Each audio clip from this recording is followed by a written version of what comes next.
As the Dodgers begin their quest to win back-to-back World Series championships, one of the many storylines at Camelback Ranch is Mookie Betts becoming the full-time shortstop once again and having an entire offseason to prepare for the move. Earlier today, Miguel Rojas, an elite shortstop defensively himself, talked about Mookie making that move once again to short.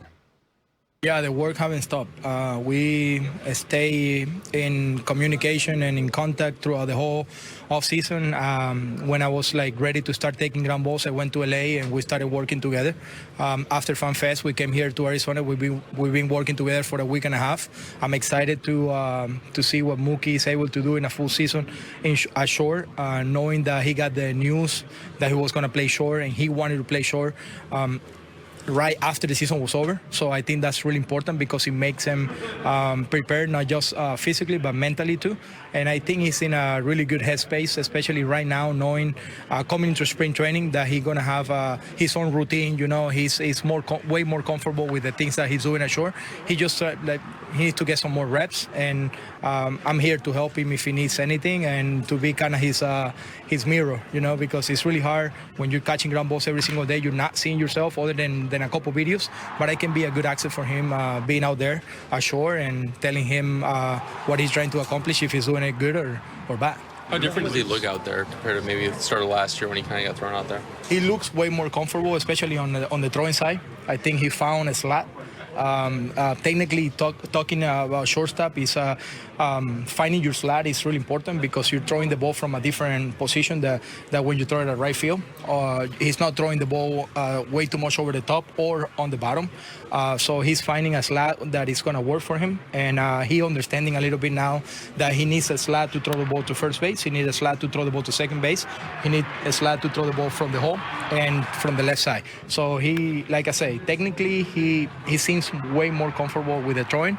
I mean, that's the theory. Let's see the practice when we start playing games. Mookie was talking about just for the whole team this camp, trying not to think too much about the World Series last year and restart. How challenging is that to kind of wipe the slate clean after what you guys did last year? To be honest with you, I think ownership did it for us. You know, when they went out there and got all the free agents and re-signed the guys, they sent us a message. You know, we're not really just happy with winning one championship. We wanna do more, and that's why we're gonna put the pressure on you guys of develop because and kind of deliver another championship here because we gave you the pieces that you guys need to continue and make another great run.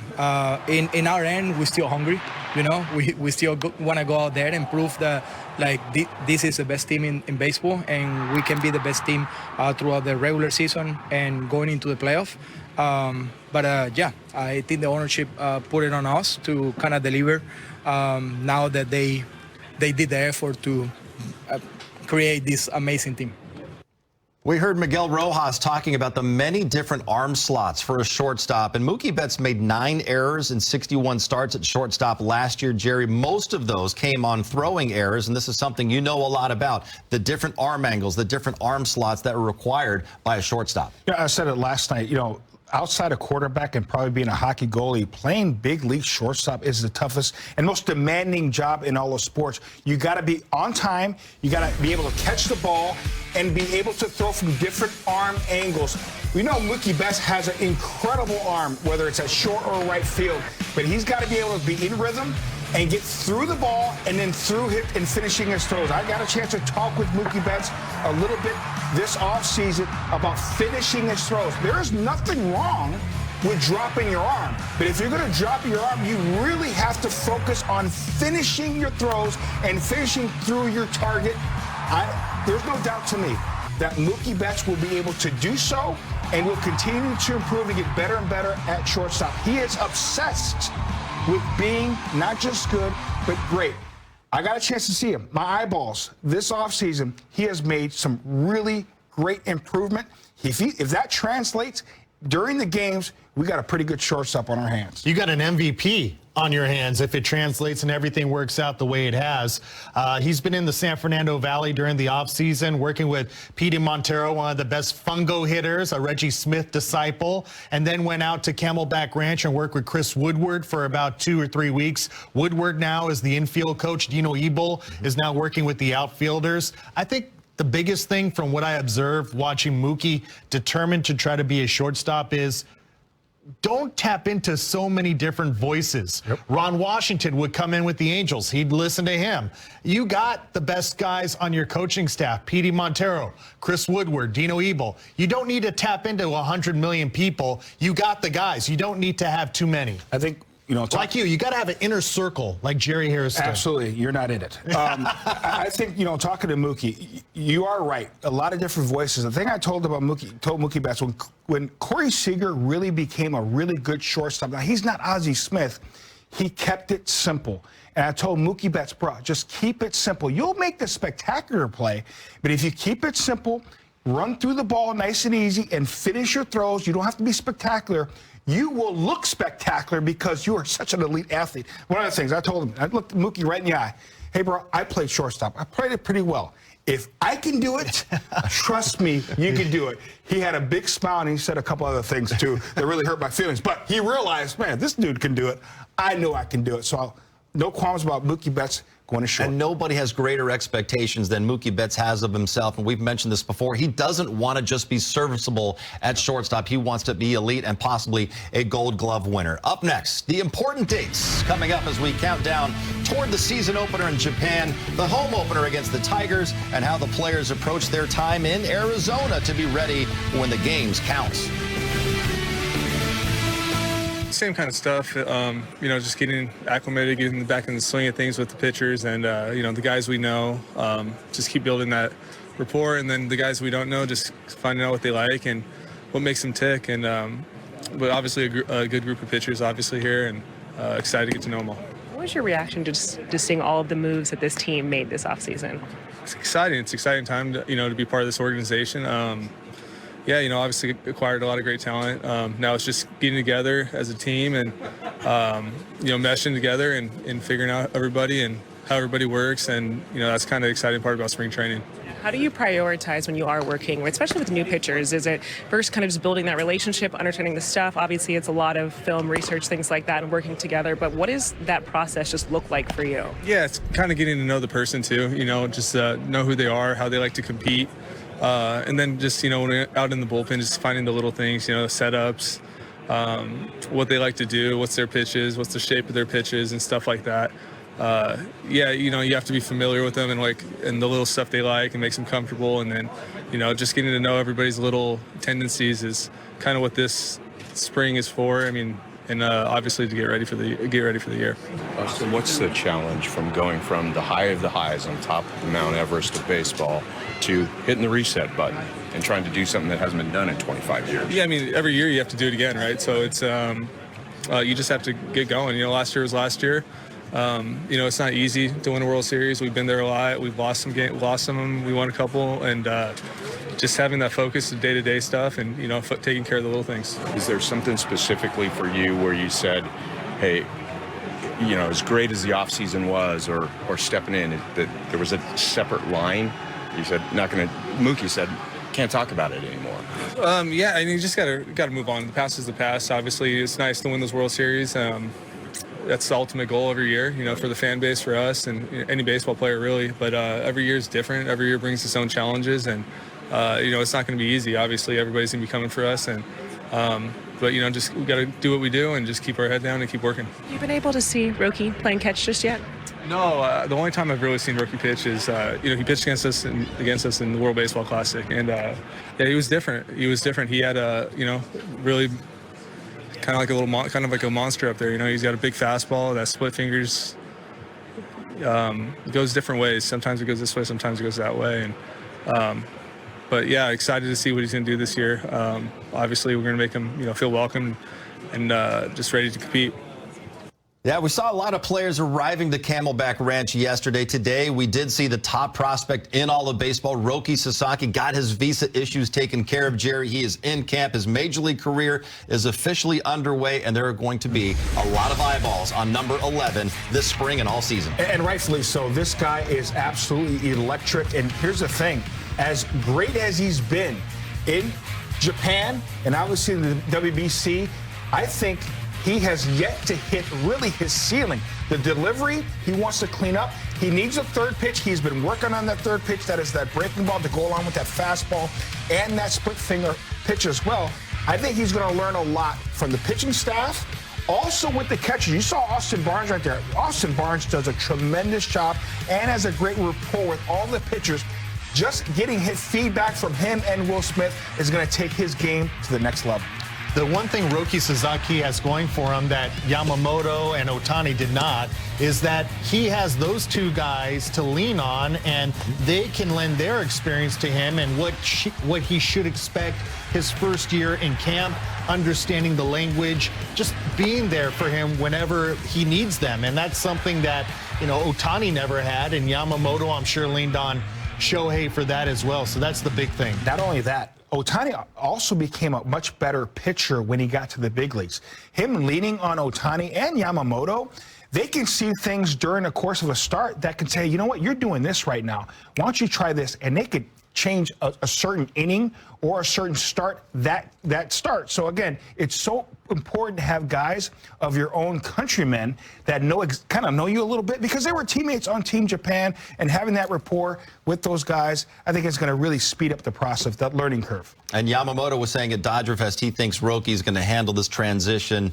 very smoothly, even a little bit better than he did just a season ago. We'll all find out together. Straight ahead, we'll take a look at the guys behind the plate. The Dodgers set up really well with a pair of two-time champions and a couple of guys down on the farm who could factor in 2025 as well. Plus, the Dodgers won the World Series, then went out and loaded up again for another run in 2025. We'll run through the incredible offseason, including Jerry and David's most important signings of the winter. It's been good, man. We've done a lot of work getting to know each other. You know, it's all new for me. So I really just getting to know what guys can do, what they not necessarily can't do, but the things that I can do. Maybe I'm learning more of what I can and can't do, and so it's been good being amongst the guys. Is it telling, just considering how all of you all have shown up very early? I mean, yes, going to Tokyo to start the season ahead of everyone else, but just when you come off of a World Series championship and to see the dedication and I think the hard work that everyone's already putting in. Yeah, I mean, just guys want it, and so you know, we all know what we need to take care of, and I think we're all here putting those stepping stones into place. Max was talking about the moving to shortstop and just, you know, getting those reps in and becoming an expert at another position has kind of rejuvenated you, and, you know, it's kind of fun for a veteran guy. Has that given you kind of a new boost, something different to do as you move along in your career? I mean, it's definitely something different, but, you know, I'm just doing what's best for the team, what I feel like is best for the team, and if it's here, if it's right, it doesn't matter. I'm a baseball player, and as long as I put a glove on, I feel like I'm going to be pretty good. You had a front row seat to what Shohei did as an MVP last year. Is there a sense of intrigue, excitement about seeing him pitch? No. I mean, not for me. I mean, I know he's going to go and be Shohei, but I got a job to take care of, and it's going to be hard for me, so I can't really put a whole lot of brain energy into what other people are doing. I have to take care of myself. The single season wins record of 116, has that crossed your mind at all? I don't care about that at all. Like I said, we hadn't played game one, man. We had to take care of game one, and we cannot keep talking about the World Series because we haven't started. How tough is that to go from the emotional high that you guys finished last year on to reset during the offseason and come in here trying to not think too much about last year and refocus on a new year? I mean, it's definitely tough. But I mean, we didn't win last year because we were talking about the World Series every day. We won last year because we talked about the task at hand every day. And I think we have to continue to think about the task at hand and not worry about the end goal. I mean, we have an end goal, of course, but you have to take stepping stones to get there. We cannot worry about there. We'll get there when we get there. Is it something like you guys talk about at all, or is it No. more just like an implied thing? It's implied. I mean, it's implied in life. You can't get to the finish line. You can't race to the finish line. You know where the finish line is, and you take your time getting there and do it right. Do it once, you know. You do it right. You don't have to do it once. ドジャースの2024年シーズンはまさに夢のようなオールスターチームが誕生した瞬間からファンの期待を一身に背負い圧倒的なパフォーマンスで駆け抜けてきました。大谷翔平、ムーキー、ベッツ、フレディ、フリーマン、これほどのスター選手が一堂に会しチームとして戦う姿はまさに野球ファンにとっての最高のエンターテイメントでした。シーズンを通してドジャースはまさに勝つべくして勝つチームでした。オフェンスでは大谷翔平が豪快なホームランを放ち、ベッツが驚異的な守備とバットコントロールを披露し、フリーマンが頼れるバッティングでチームを支える。そしてピッチング陣には新たに加わった強力な先発投手たちが圧巻の投球を見せ、ブルペンも安定感抜群。まさにどこから見ても隙のない超完成型のドジャース。そして何よりも印象的だったのは選手たちが見せる団結力と情熱です。ただのスーパースターの寄せ集めではなく、お互いを信じ合い支え合いチームとして戦い抜く姿が本当に素晴らしかった。毎試合ベンチでは笑顔があふれ、ビッグプレーのたびに選手たちが肩を組み大歓声を上げる。その光景こそがドジャースが最強のチームである理由ではないでしょうか。特に NL 西地区優勝を決めた試合のあの瞬間、9回裏最後のアウトを取った瞬間、選手もファンも一体となって歓喜の渦に包まれました。スタジアムの青い海が大きく波打ち、選手たちは抱き合い涙を流しながら勝利の喜びを分かち合いました。まるで映画のワンシーンのような最高の瞬間でしたね。しかしこれはまだ終わりではありません。ここからはワールドシリーズ制覇というさらなる夢に向かって突き進むのみ。